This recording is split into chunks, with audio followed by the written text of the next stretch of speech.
Welcome to the Filmmaker Mixer Podcast, the podcast by filmmakers for filmmakers. This episode is sponsored by Gemini Crown Tech, software for all of your production needs. Stay tuned for more information later in the show. Hello, everybody. This is the Filmmaker Mixer Podcast, and today we are diving into K-pop, demons, and the art of sound design. We have Michael Babcock, the sound designer behind the massive Netflix hit K-pop Demon Hunters. So, Michael, welcome. Thank you. Well, before we get started into the details of it's a great show. It's great sound design. I really loved it. How did you get involved? The animation community is at least on the creatives that make the movies. It's a relatively small group. Really? But I think my name was thrown into a hat. I happened to be at Sony at the time, and I think that some of the names got thinned down because I do have a music background. So it kind of went from there. Some conversation started to happen. And not to interrupt, but music background in composing, in playing, a little both. Define what you mean. In playing, Gotcha. I have a couple of degrees. I have a music degree in jazz saxophone and a music engineering degree, which also has an electrical engineering component to it from the University of Miami. And the thought process was there, at least for the engineering program, that you had to get into the music school to, right brain, left brain type stuff. And that's how it's a good way to go through life and these kinds of fields. And I just took the music side a little bit farther. In terms of when you kind of first got interested in music and kind of what brought you into getting those degrees and eventually the stepping stones that led to this project, maybe, I'm interested in kind of the early days. The early days are probably very early days. My parents introduced me to music, early on, like in the crib. In fact, my grandmother went to the Eastman School of Music in the 1920s. Oh, wow. So there's some genes in the family for that, but they always had music going in the house, and I eventually wanted to play certain things. So my mother is a classically trained pianist. My grandmother actually forced her to play, but she became a very good pianist. And there was just a lot of music around, and I started playing instruments fairly early on, but I started taking them really seriously towards elementary school and through high school. And it really became it. I took it very seriously, but in retrospect, as seriously as I take music, even now, it was kind of a way of really immersing myself more. There's something about to enjoy it. Actually, it's great, practicing 8-10 hours a day when you're taking something like ridiculously seriously. That's a cool tool to have for anything in life, but I didn't really have any illusions of being a working musician as my only way of, I guess, making a living or having a career. It was just something that creativity I want to get immersed in. Well, I want to jump into the sound design of K-pop Demon Hunters. I know that K-pop has it's a very slick, polished sound. It's a very definitive sound. And I understand you used a lot of those techniques in the actual sound design. Tell us about that. Yeah, I mean, as I guess part of my creative process, I need a jumping off point. And this one, especially, there had to be a vocabulary. Like pretty much any animated movie, you have these world building discussions that are very much story based. The tones of things, both the tones of what the tone of the story is, and the tone of how the sound and or music would go with it. So my jumping off point was, well, listening to a lot of K-pop music. And K-pop music has a very definitive sound to it. It's very highly polished. It's very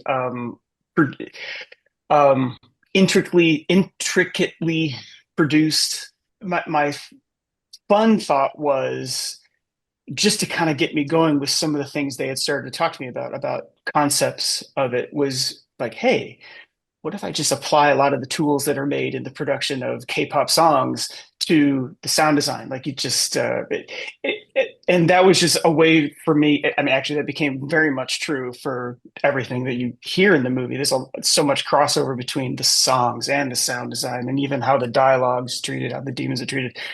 A lot of the are the same tools that were used um, across the board.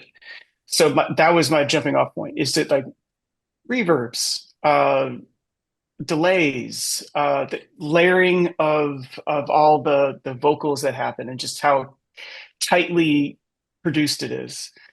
And that's just something I needed to be like, oh, this needs this kind of sound. Then you can just kind of make something a little extra special and unique and develop a vocabulary, knowing like, oh, this is a tool that they use for this song. And I guess slightly skipping ahead, the first thing I did on the movie about a year before we finished, before really any animation was done, Chris and Maggie, the directors, started talking to me about treatment of Rumi's voice, and the treatment of the demons. There had to be a vocabulary. It really was the audio treatment was actually part of the story. There had to be connection between the big Gleema fire guy and her demon voice that she's trying to keep control of. And so those were the first discussions we had, and those discussions really were, they gave me a playlist, a music playlist and not all of it was K-pop music. It was everything from Billie Eilish to really obscure artists that had certain kinds of like vocal treatments to it. Like someone was singing and then it gets manipulated in the computer, and they just like, we find this kind of inspiring and it gives us kind of moods, and go. Start making vocabulary for everything. And that was the jumping off point, which it was difficult in the best possible way and fun. And that's an inspiring way of feeling like you're world building. Yeah, and like this film has, from what I've seen, done well on Netflix. It's broken some records for Netflix. I'm curious, when you became a part of the project, was there that moment when you realized, one, that the film's going to be good, but two, has the probability of making an impact not only in America but globally? Was there that moment for you creatively, or just even reading the script? To be honest, no, but it was there was the hope of that, but like that no is kind of an unfair answer. But I even when I first saw the storyboards and the ideas of what they were trying to do, it's a very niche, unique, original story. There's culture elements involved, certainly elements of the Korean culture, and there's a whole culture that lives in K-pop that I learned on this show. Maggie, one of the directors, I mean, that's the world that she knows very well and based a lot of this on. So I knew I was super excited because like, oh, this is unique. This is a chance to like figure some things out that haven't been done before. And selfishly, any crossover between a film world and music world is something that like I can emotionally I'm beyond invested in. It's just awesome that the world has discovered it. I met there was points where I worked on it where I many points where I had the hairs on my arms are standing up either from the song or like we figured something out as far as like a process that hey, this works, that this we actually can make that story work like this. And the fact that people are discovering a original story idea is good for Sony Animation and Netflix and the directors, and just it makes me feel pretty awesome that to be part of something. So that's kind of a long answer of like I thought it was something special, but the fact that people discovered it the way they discovered it it's the greatest thing. Well, I'm curious about something. Is the music being done? Are the songs being created while you're working on the sound design, or does it all, what's that order of tasks being done? And that's, one part of the question. Second part is, as you're designing something that's this, it's almost like a musical in a lot of ways. And so you're balancing songs versus traditional sound design, what is that process like? So A, at what point do the songs come in your process? And B, how do you balance the two worlds? Does that make sense? It does. Let me kind of like start in the middle and go both ways with that. The I started hearing this. Well, I started hearing a lot of the songs early on, like early mixes of the songs. They had a whole process that went for years. That to find the songs and hone them in. I mean, those songs are really special for a reason. A lot of work was put into them. They started feeding me mixes 7, 8 months before we were doing the final mix on it. And part of the idea was that there was such a crossover between sound design and music as far as treatments going. And what was kind of skipping around a little bit here in the timeline, what was really awesome about being so cross-pollinating with the music people is I got the chance to like, hey, I really like the treatment on that vocal. What do you? I could turn around to Curtis Douglas, who is the song mixer, and go, hey, what are you using on that? I'd love to build that into Atmos, or what are you using? And I ended up using that as part of the treatment, even like on just normal dialogue places. So they, it's kind of working backwards, but I I think from the very beginning I heard many of the songs. And what's the process to balance traditional sound design? I'll call it traditional sound design, the normal things you expect in a film versus the musical elements. I mean, how do you balance those two and stay true to the tone of the story? That's a great question, and actually, that was one of the most challenging things on this for a couple of reasons. One, any sound design or sound effect element that went in the music, like with the music and where the songs are in, I'll just say I'm actually surprised how much we were able to make sound design work when the songs are going on. Um, and the way it was doing that was pitching elements, making sure they were matching the pitch of the songs, and and also staying in rhythm. So there's things that are sound design that are, you don't want to take away from those songs. You also don't want to listen to those songs on, the album later and like think they're different. They're just kind of enhancing.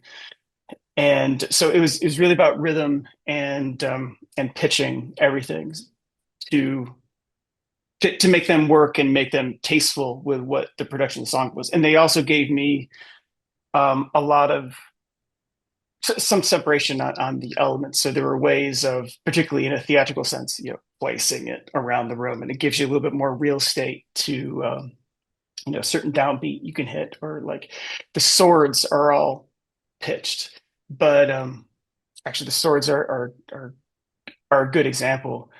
Using the music theme, what you want to do as a sound designer is make something, or at least I think you want to make something timeless, kind of the same way you'd want to, like a orchestral score on a movie is timeless. And the way you hopefully try to do that is like having an organic source. So I was trying to make something that sounded cool for the swords, also be organic at the same time. So I went on Amazon and bought a bunch of tuning forks and manipulated the tuning forks. So, because they actually have a very, they have they have a musical sound, and they have a resonant sound that sounds like a sword.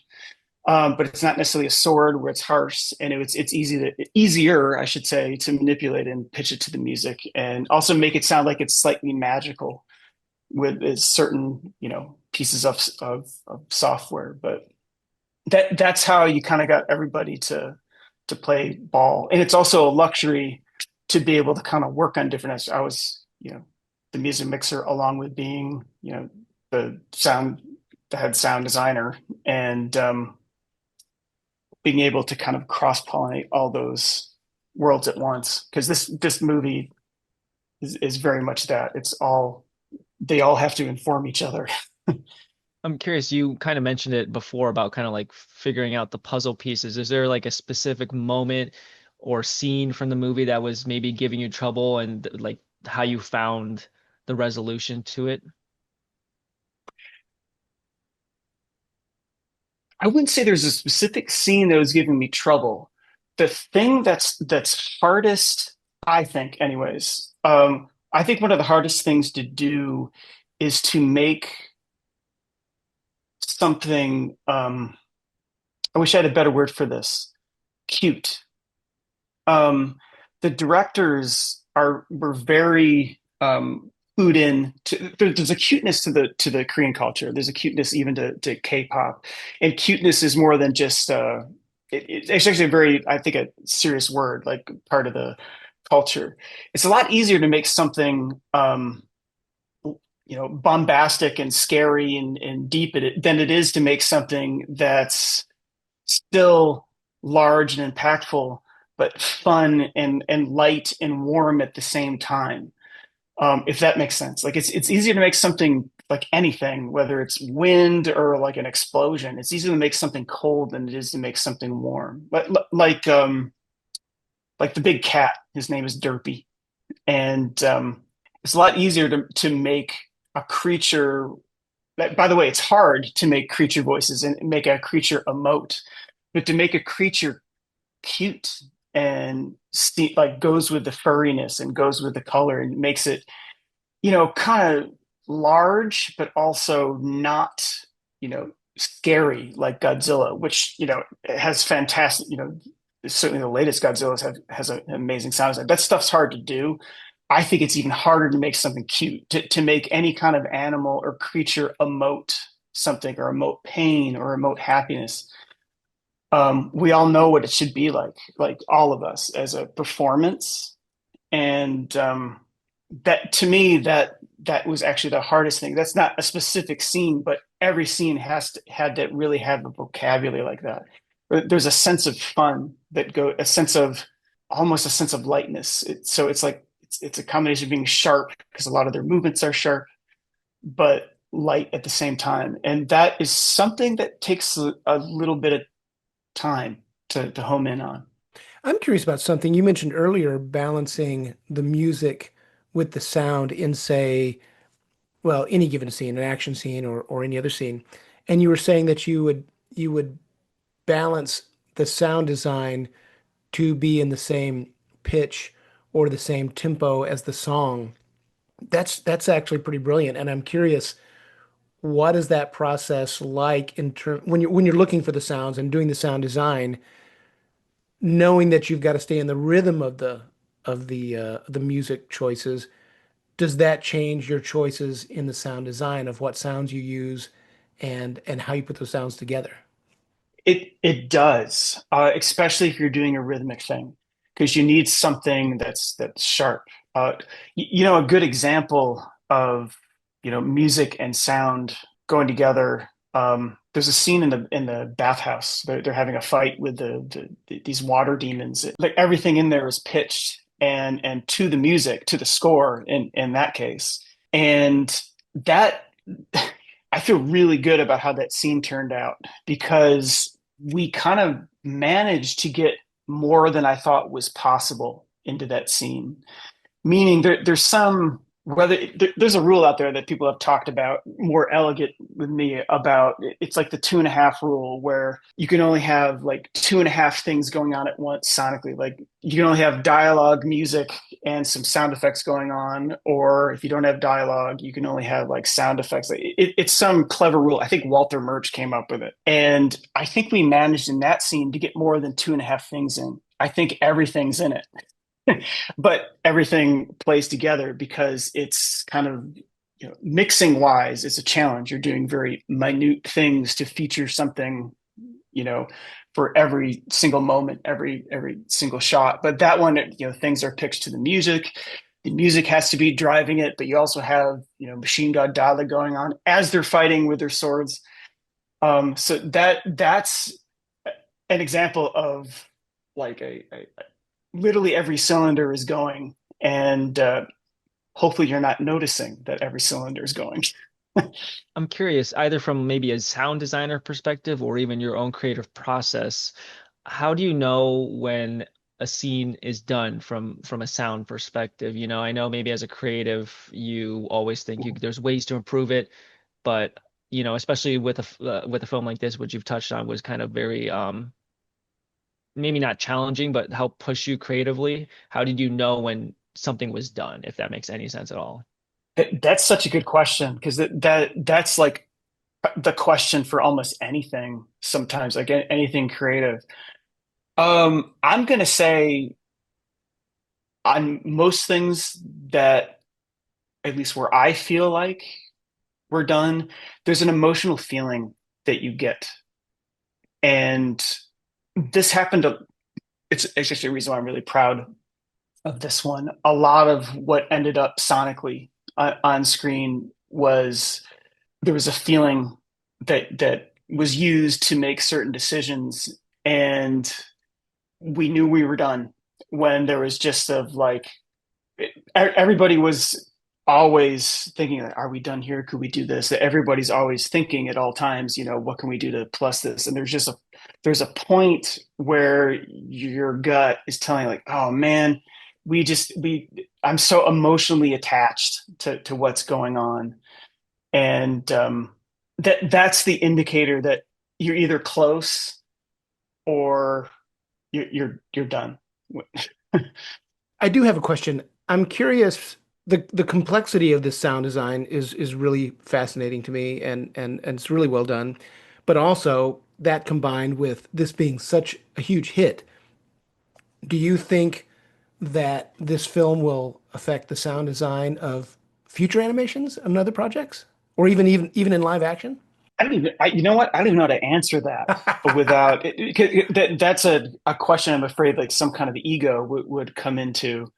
Um, all I could say is that I feel pretty proud that we did something tailored to this. Like it's an original idea. It's the world building concept. Um, this is kind of a question or an answer above my pay grade, but I hope what other people take from it is that hey, take a chance on niche ideas and original ideas. That's what I hope people take from it. And if that's part of the sound, great. The fact that they like the sound of a sword or a whoosh or the Hun Moon or how the dialogue got treated. Hopefully, the idea was to make iconic moments that serve the story. But that's a question. The real answer to what you're asking is I don't think I can answer that. I just hope people take something from it. Well, before we wrap up, is there a way people can follow your career and what you're up to in future projects? Or do you have a social media account where people can see what you're up to and follow what you're doing? Yeah, I'm on Instagram, kind of a personal kind of Instagram, Sonic Defib, a picture editor friend of mine gave me that name because the two of us were on a string of movies that needed some help. So I'll leave it at that. And I guess IMDb of things that are coming up. Well, very good. Well, one last question. I'm going to put you on the spot before we let you go.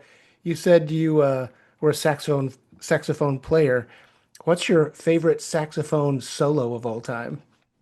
Oh my God. I don't want to get this wrong. Um, to answer this question, I just have to say that I'm a huge, I'm greatly influenced by the great Michael Brecker, who's a great tenor player. He had some solos that definitely influenced me, but I think something that I studied a lot, particularly in high school, that was kind of a gateway to bigger things was this. I can't believe I'm saying this. The alto sax solo by a guy named Phil Woods on Billy Joel's "Just the Way You Are." Oh, It's the perfect solo. It's incredibly tasty, and he's actually playing. Like, that guy's a real serious, was a real serious player. But it's just like the perfect lyrical jazz solo over a pop tune. nice. Good choice. Good choice. Well, Michael, it's been wonderful chatting with you, and let's circle back and chat again soon. When you're working on something new, hit us up and we'll talk some more. Would love that. Great questions. Great to talk to you guys. All right, man. Don't hang up. Thank We you. want to chat with you just a bit, but in the meantime, you take care. Thanks. This episode is sponsored by Gemini Crown Tech, owned and operated by Stephanie Moore and Stephanie Harrison. We at Gemini Crown Tech have covered all your production management needs with our proprietary software.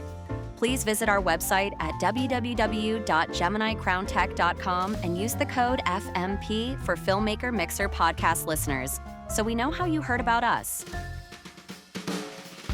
Thank you for listening to the Filmmaker Mixer podcast, a podcast created and hosted by filmmakers Jeff Stolen and Andrew Lamping, and produced by Melody Lopez. Our theme song was composed by Stephen D. Bennett. Make sure to follow or subscribe on whatever platform you're listening to us on, and stay tuned for future episodes.